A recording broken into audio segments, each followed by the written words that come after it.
So you're saying a brick through the glass is what we're going with. Yes, I think that's the best way to describe the current market. All right. Hey, it was Adam McAllister and Rob Myers. It is the Adam and Rob Show, your home for all things South Central PA real estate. And welcome into episode 1. Rob, how you doing, man? I'm doing good. I'm already figuring out here in episode 1. I want to look at you on the screen, but I also know looking at the camera looks like I'm looking at you on the screen or It them, does. whoever may be watching. So I'm going to screw this up a lot here in this first episode. I'm just letting everyone know that now. Well, as long as you're just looking, that's, don't do this with your eyes closed, and we're already heads up. So Yes. welcome in episode 1. We've been wanting to do this for a while.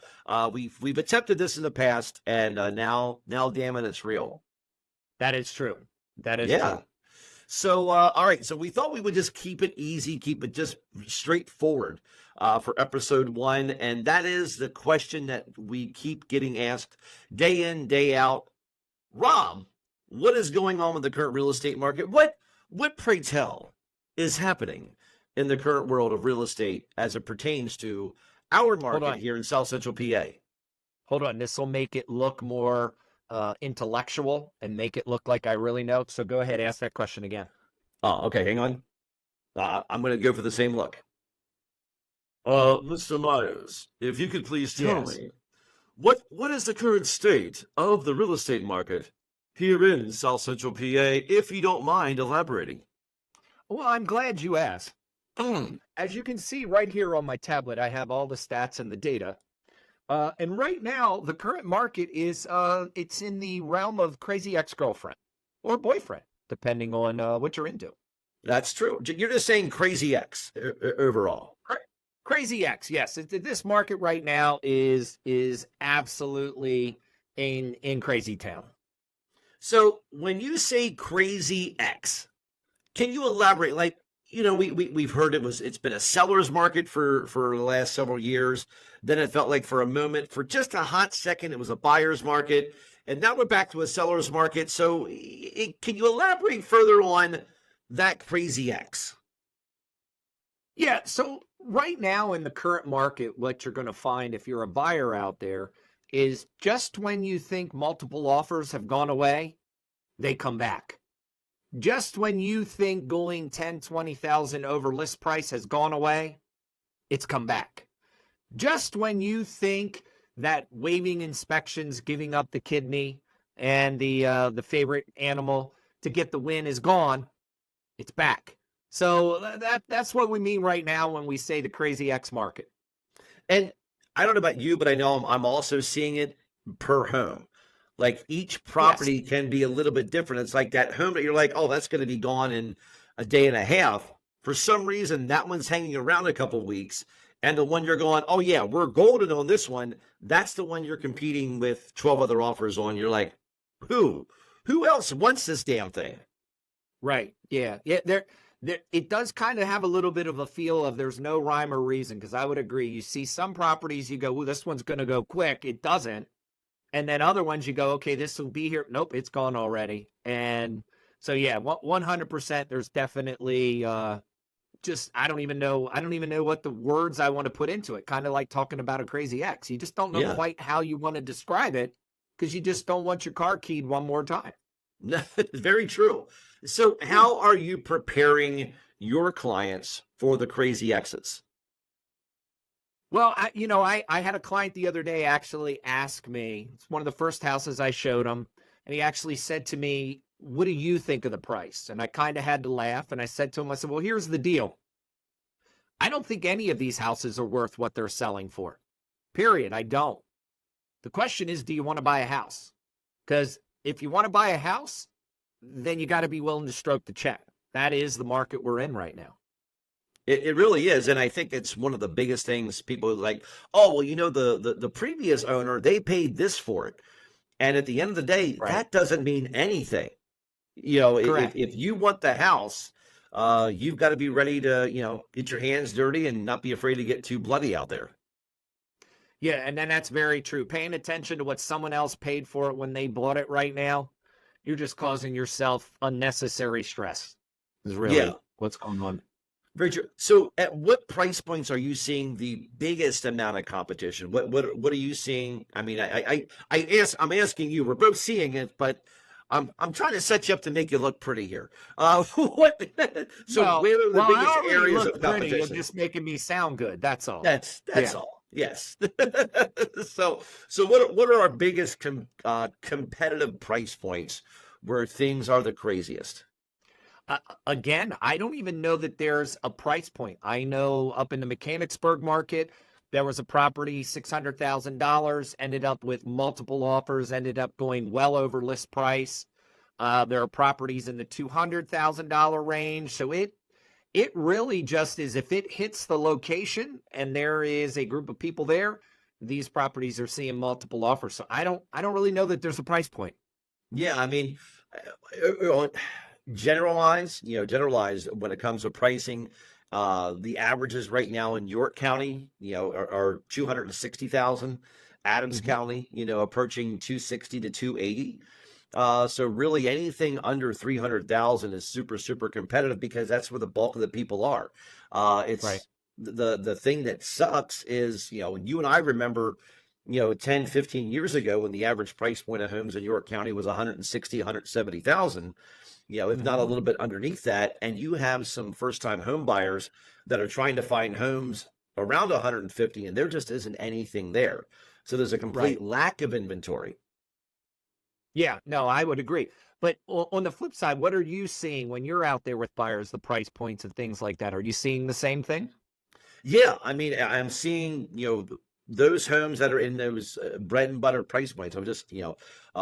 new buyer today, ran a search for, and it was, hey, here's what we're looking for. And you're kind of in the same boat of going, yeah, you and everybody else, Right. so it is, Right. that's by far the most competitive area is that I would say anything under 350 is seeing a ton of competition. And if it's in decent shape, and priced pretty competitively, it's not lasting long at all. In fact, there was two homes today I put showing schedules on for later this week because they aren't on the market yet. They hit later this week, and there's already multiple showings scheduled for those. And today's Monday, Mhm.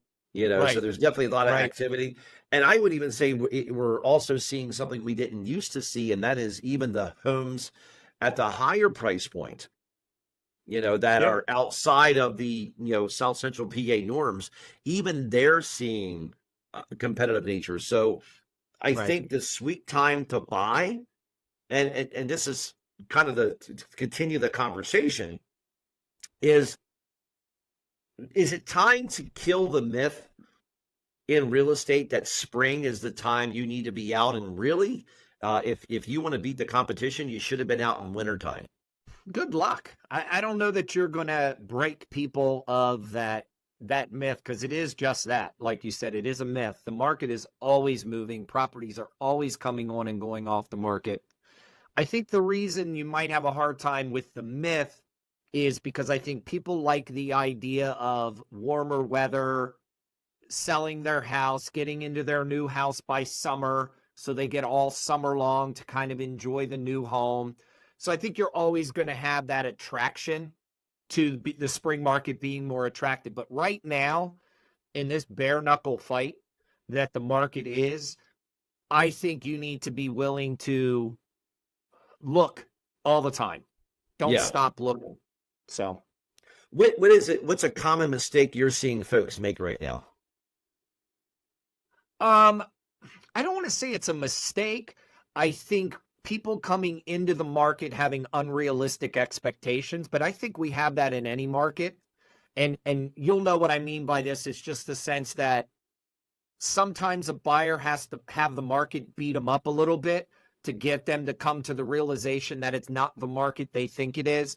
That if you have a property on the market 3 days, coming in 20,000 under list price, that was 10 years ago. That's not today. So don't take it personal. Don't get your feelings hurt. But you're not getting a steal. You're lucky Mm, if you get a deal if you're the buyer in this market.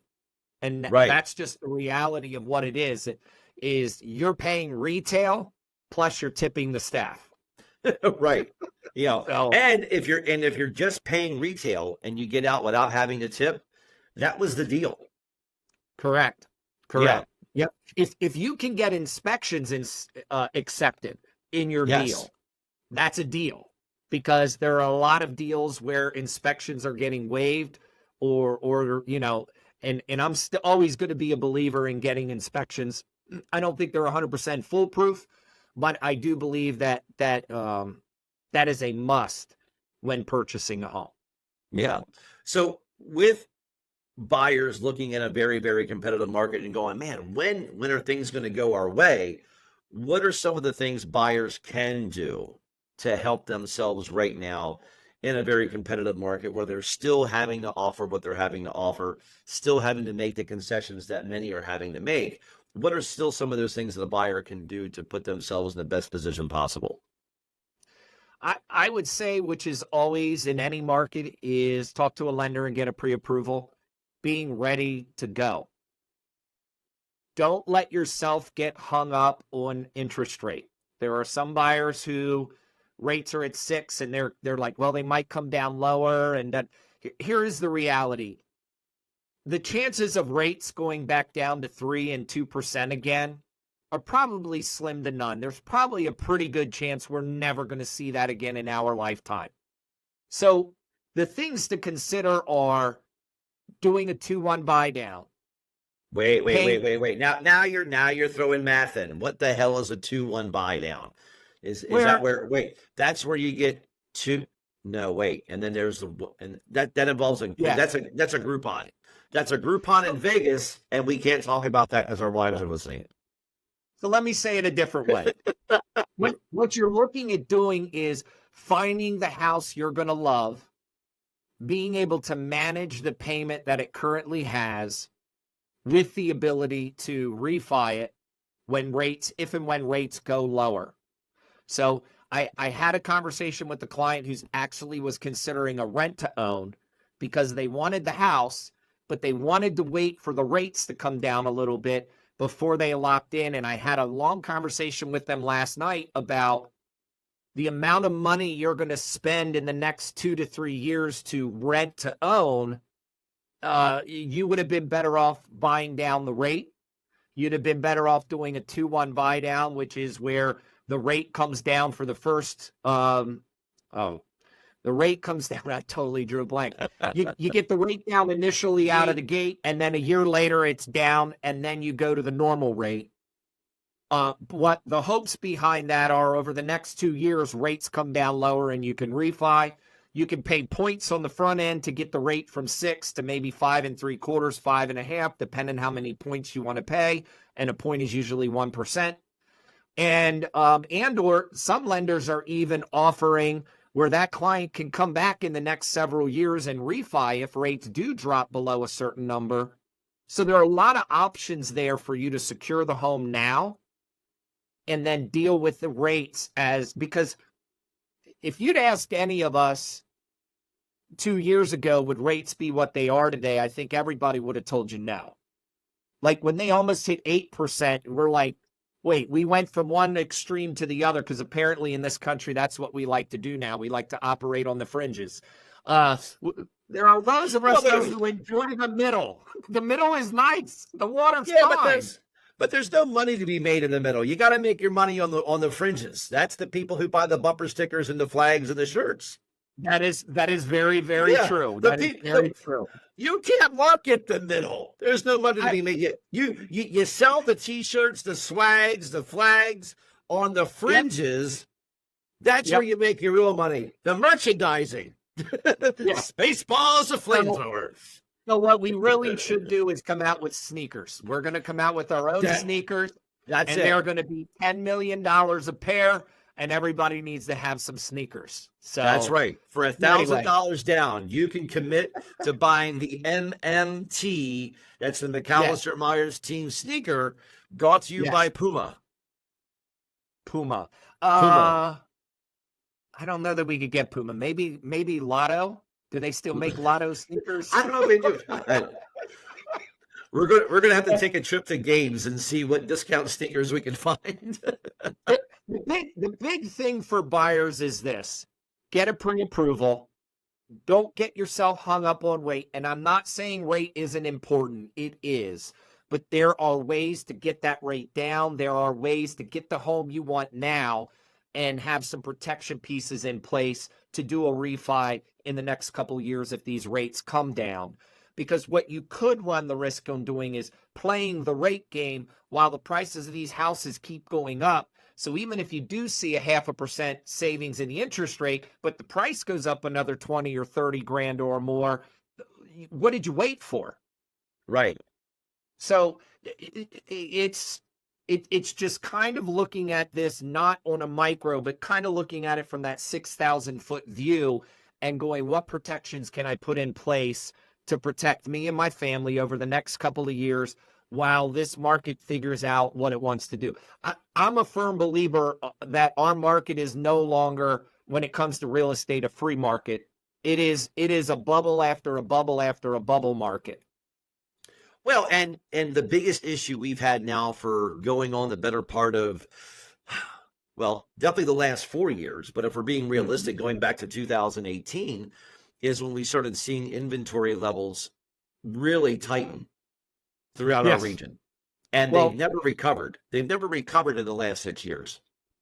Well, but what you've also seen in the last 6 years that nobody really wants to talk about are all of these investment groups across the country Hey, we can't talk about that. No, we're that not have allowed. started coming in and buying up properties for hedge funds and all these other organizations, which have depleted inventory that would normally be available for the person who's going to live in the home.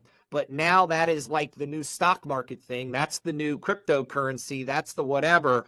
If you watch the timeline of it, the timeline of when those hedge funds and stuff started getting in and buying up all this real estate is right around the same time we started having an inventory issue, which then has now also inflated the prices. So here's two things that have happened. The hedge fund people are loving it because the prices are moving up so fast, they're making money hand over fist.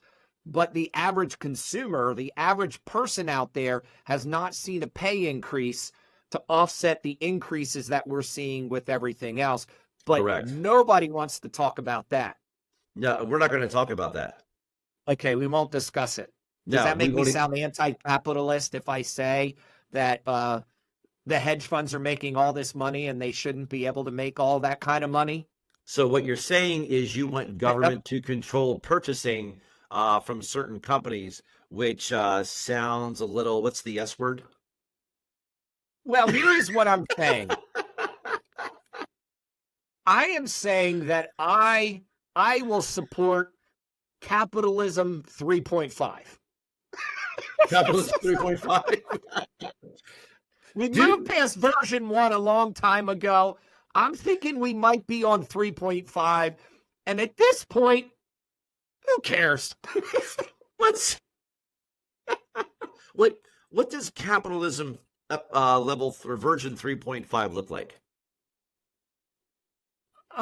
This week, 3.5 looks like the illusion of controlling your money, having freedom in your own life, while at the same time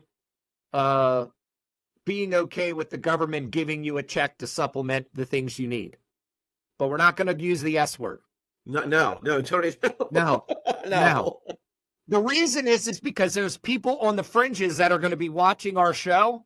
Yes. And you're going to have the one side of the group who's going to be all okay with what we're saying, but you're going to have the other side of the group that's publicly not going to be okay with it, but privately will cash the check and spend the money.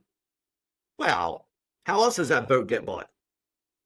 But it's not a bailout. It's not a bailout. No, it's not a bailout no. in any way. Yeah, they worked and earned it. That's So, right. Yes. This show is turning in a direction we said we weren't going to go.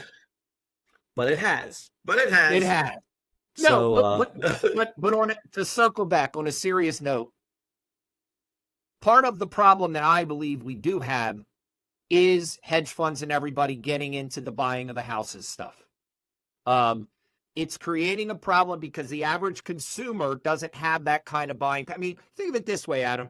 We've been doing this 20 years, 15 years now, and all the way up until 3 years ago, almost every single buyer for the last 10 years needed the full 6% seller help because they didn't have enough cash to get the keys to walk in the front door.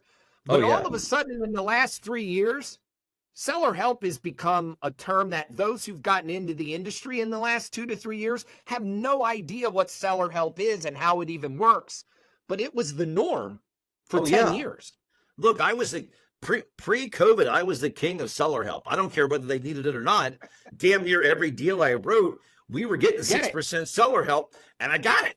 But 9 times out of 10, I got it. And we had one of our lender partners was like, dude, I have no idea how you're getting it, but you always get it. And I'm like, look, I'm not afraid to ask for it. Now, if you Hey, even Adam. bring it up, yes. Hey, Adam, I'm going to Yes, say sir. this down here so they can't hear me. Tell them how Yeah. humble you are. Tell them. I'm extremely humble. Yeah. It is almost a crime how modestly humble I am. I'm almost too timid to admit how humble I am. Yes. It's Yes. Well, it's a curse. that was the shortest humble speech from you I've ever heard. So you have humbled a little bit. Oh, without a doubt, I have being here to you in the last 10 months has made me more humble. There it is. There it is. That's it. All right. So no, you're right. Yeah, because seller help was a thing that it was almost name here, what's your address, and 6% seller help. We literally wrote offers that way. And then, the lockdown happened, we come back to work, and now all of a sudden there is so much cash in the market. Now, here's the thing I will say. I am still seeing cash at a high level from our boomer generation, from those 60 and above. That is where the majority of the cash that's coming into play. I'm still seeing in our market. And to be honest, that's the bulk of the buyers that I'm seeing. I would say I am seeing less first time home buying than I'm seeing last home buying, where they're coming here from other parts of the country. They're looking, with where we're located at, we are the hub of the country. When you look at where we sit geographically, it's one of the things that has made the York area, South Central PA, as strong economically as we've been for as long as we've been because of where we sit. Yeah. So because of that, we have a lot of folks that will come here for work, but we also have a lot of folks that are coming back here to retire. PA's very, very, friendly to those that are retiring, especially on a government pension, where things aren't taxed.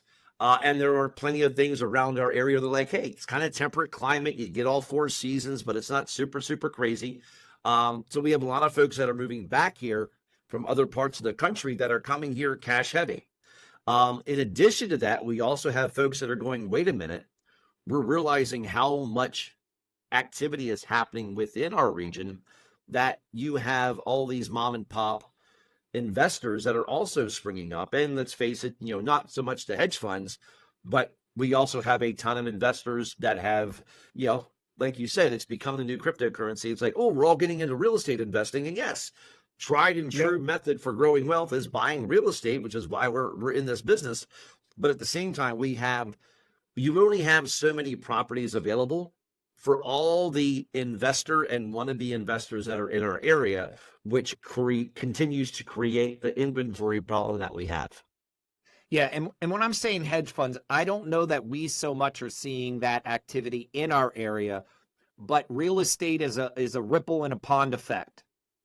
So if these hedge funds are going into the bigger cities like California, DC, New York, and they're gobbling up real estate, it always has a ripple effect, especially right here in New York. We see a lot of it. Anytime pricing goes up in DC, it pushes DC out, which then pushes people out to Baltimore, which then pushes, and it has this ripple effect all the way up to where all of a sudden you've got people moving up here in the Hanover area who work in DC going, I can't afford to be in that market anymore. Right. So what ends up happening is that ripple effect then has a negative impact on those that are, we'll say, born and raised here. They're making their money here. They're not going to DC to make DC money to bring it back to the area. They're working right here in the community, and now they're finding themselves in that position where they're going, how do I compete? I mean, I'm not going to lie, knowing what the median household income is in York County, easy for me to say. I'm surprised how some of them are able to do it. Like Oh, without a you see doubt. some of the monthly mortgage payments and you're like, what? And you're doing the math and you're going, this math is not good math. It's not setting people up for success. No, and that's the thing you look at is you go like, okay, you can afford the house, but can you afford life? Right. I'm more Right. than happy to help you get your home, but at the same time, I don't want to be back here in 2 to 3 years because you're going, hey, guess what? We've been on ramen noodles and hot dogs for the last Well, 18 months. what one of the number one stressors in any relationship is money. So the one thing I would also add, what we were talking about earlier, is any buyers out there looking, we talked about pre-approval, we talked about rate, but I would also recommend that they have a realistic expectation of what they can comfortably afford monthly, which may mean they have to modify their expectation of what they can buy. So maybe you can't jump out there in that half-acre lot, 3-bedroom, 1.5 bath home. Maybe you have to start in the townhouse or the row homes, but the payment is more palatable. The payment is easier to do. It takes some stresses off of you, which makes life more enjoyable. So I think, to me, those are the key three things. Making sure you're truly looking at what can you comfortably afford budget-wise. There's a difference between what you want to get up every day for the next 30 years and go to earn the money to make the payment for versus what I've never made the payment once looks like. You know what I mean? Like Right. you might look and go, "Oh, I could do 1900 a month. That's not a problem." And then 3 months in, you're like, "Yeah, I knew I couldn't do 1900. It just didn't seem that bad at that time." Okay, then let's bring it back. Bring it Yeah. down a little bit. Yeah, and I think that's one of the things I see so much of right now, where you have a lot of young first-time home buyers that are sold on this. I want to call it the country music video home search. They want the the house on its own on at least an acre of land with a garage and an outbuilding and place for the Yep. dog and room to grow, and it's the forever house. And you're like, oh, that's great. It's great to want those things, but do you realize how much that costs? Right. And then when you realize nowadays what that ideal home and property looks like, it's more than double what many people can afford. Like, yeah, we didn't think it was going to be that much. And it's like, it's the cost of money, it's the cost of property. I Right. just had this conversation with a young couple last week that are just getting started. And they're like, and that's what they're describing. They're like, yeah, we want the, 3 bedroom, at least bath and a half, if not two full baths on an acre. We want it to be out in the country. So we don't have to see people. And I'm like, well, do you realize what, that home's going to cost around 300,000? Oh, well, we sold one for 110. Yes, it needs bulldozed in. Oh, well, can we just rebuild it? No. it's, It's got a pool. It's got a pool in the basement. it does. It's got a waiting pool in the basement, Yes, and it also comes with your own lifetime supply of penicillin. Uh, that's right. so uh, It's the and greenhouse model. it is the greenhouse model, yes. And I think it's the misconception of, oh well, prices are high, so I'm going to Hmm. go buy cheap land, thinking, oh, I'll just go buy a cheap piece of land and build on it, and not understanding that building is actually going to be more expensive Right. than the Right. house that's already there. Yep. So and these are topics we're going to get into, deeper in future episodes, but there are programs, there are things you can do to maximize your money and to maximize your purchase without, being completely house poor by having the perfect, by your forever home from the jump, because it's great to have the forever home. But it also costs money to do that. And if you're never home because you're working 28 hours of a day to afford it, how great is that house? I would say to not get caught up into what society says success looks like. Right. Get caught up in what does success look like to you, because society is not going to get up every morning and, like you said, work the 10 to 12-hour days, 6 days a week, so you can afford the house that impresses people. You need a house that you love, that you're excited about, and look at it as a stepping stone. Don't look at it as I got to be right at the top. We talk to people all the time that are looking to get into real estate. And I'll tell people when I'm training them, if you want the McMansion with the beach house and the Range Rover, I can show you what you need to do to get there. But if you want the tiny house so you can go fishing 3 days a week, to me, they're both successful. But they look completely different in what is required from you on a daily basis. So it would be the same thing to the buyers now.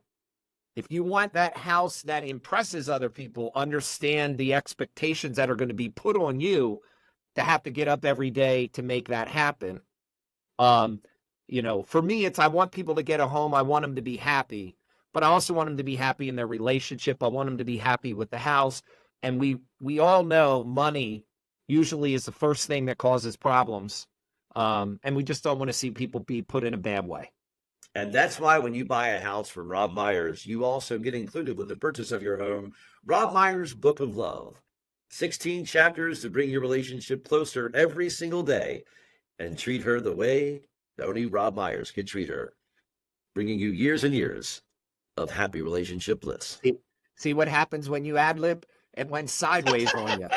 It went sideways. You were trying to fix it. It did. I was trying to pull it together. Why would you tell people the only way Rob would? It just went creepy quick. Like, well. And if you like the video series, those are available as well. All right, so the market is a crazy X right now. So yes, let's wrap this thing up. Rob, what is your tip of the week? Home buyers, home sellers. What is your real estate tip of the week for folks out there? My real estate tip for the week for home buyers is don't get so caught up in the interest rate that it prevents you from making the move. If the timing is right and you're ready to do it, now is the time to do it. And there are things that can be done to protect you on the rate. If you're a seller and you're thinking of selling, then you should reach out to us so we can get your house listed. Because if you list it with anybody else, you probably didn't do it right. That's exactly right. And we're going to get into that topic here in episode 2. How you feeling, Mr. Myers? I feel good. I feel good. We're going to find out real quick if how the people take this. We got to give the people what they want. So what they really want. This. They've been wanting this. They have. They may not have known they've wanted it, but it's coming. It's coming. There. Oh, it's here. No, it's here. It's there now. Yes, it's there. Or it's there now. It's here. It's here. When was it here? Yeah. Well, it depends. 10 seconds ago, it's coming, but now it's here. So it just depends where you're looking. I just knocked my mic over. So that just happened in the future. Depending on where you're at in the video. Right. Okay. Yeah. Rewind it, go back and watch it again. Now it's in the past if you got to rewind. It is in the past, yeah. So if you fast forward from here, you'll catch what happened at the end. Yes. Yes. All right. So you can tell we did not go to MIT and we've never been past the building. Absolutely not. No. Hey, if you've got comments, we love to hear your questions as well as just your comments. Send us stuff. It gives us some great topics to cover here in future episodes. And of course, for more information, or if you have a real estate need right here in South Central PA, Rob, where can they go? You can find us at mmtwithexp.com, a full search of all inventory that's available for sale out there on the market. You can also get in contact with us at 717-885-2027, or on Facebook, or on Instagram, or on TikTok, and wherever else this video may be posted. We may throw it on Tinder. Who knows? No, we won't. Is Tinder still a thing? I mean, you and I have been married a long time. I don't hear so much about Tinder anymore. I have no idea. We were watching Hulu the other day, and there were advertisements for dating apps that I thought they're really trying hard now. And I'm going to leave it at that. Were they more specific than like farmersonly.com? Well, yeah. I mean, if you want to date, a dating app should suffice, but we're now trying to drill it down to the, do you like Legos? Well, come to legosdating.com and find your new mate, Do you have a sneaker fetish? All right, sneakerfetish.com. And it's like, wow, like we're humans. We want to date, create a dating app and go on and look. But no, we've got to fine tune it down now to, do you drink water Monday through Friday? Go to drinkingwateronly.com. It's like, come on. I just want to know, like, does the sneaker fetish and the Lego fetish people, can that intermingle? Like, is there a... Well, no, they probably could, because if you've ever stepped on a Lego barefoot, you'll wish you had sneakers on. So if they weren't getting together before, they should now. So, and that's why you need the new MMT sneakers brought to you. we're gonna do them in platinum. I like how you full circled that. Nice. You like that? Yeah, yes, I do. Yeah, very nice, very good. That's us in the pro business of this. That's called a callback. Yeah. Oh no, that was very nicely done. That is very nicely done. Yes. All right. Again, if you need some real estate help, we're here for you. Give us a call, 717-885-2027, or all those great sites Rob gave to you a little bit later. And if we get fancy, we'll even put a little Chiron here at the bottom. It'll have it. Or, yeah, that's probably not happening on episode 1. But not one, no.